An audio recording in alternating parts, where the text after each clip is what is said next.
Peter Taylor has this afternoon been announced as the interim manager at Gillingham Football Club following the shock termination of Martin Allen's contract last night. Well, the Gills have had a poor start to the season, failing to win any of their first 10 games. It marks a dramatic return for Peter Taylor, who oversaw Gillingham's first ever promotion to the second tier of league football back in 2000. Our sports reporter Neil Bell has more.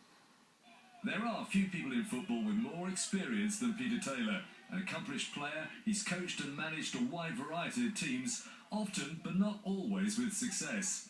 He guided Gillingham into the Championship via the playoff finals at Wembley in 2000. 2 years later, he led Brighton to promotion, but he's endured disappointing recent spells at Bradford and Bahrain.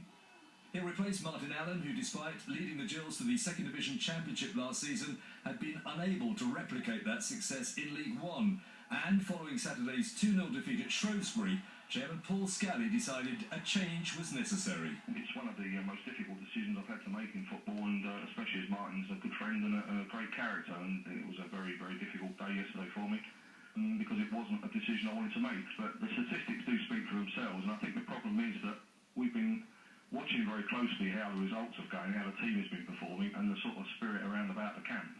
And I don't think it was a particularly happy dressing room for a number of reasons, and I didn't see much improvement, really. Despite or even because of his popularity, not all Gills fans believe Peter Taylor is the correct choice this time round. He inherited a brilliant team built by Tony Pulis, so a lot of the credit for that, I think, was the team he inherited. And also, since then, he's had a pretty mixed record at different clubs around the world. So I think that most Gillingham fans think that was a brilliant spell, but they don't want to spoil it in memory of it. Martin Allen's brief spell at Gillingham was rarely dull. His successor will bring a much calmer approach to the job.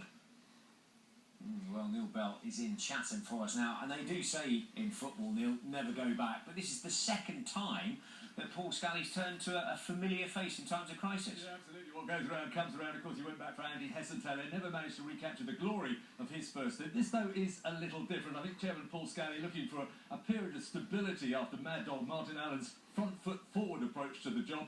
5 of Gillingham's next 7 games are at home, and if Peter Taylor does well, it will be no great surprise if he remains in the job for a bit longer. If not, he's a safe pair of hands during what could be an awkward period for the club. He was, of course, pretty popular up the road with both chairman and players and supporters first time around. Maybe history will repeat itself.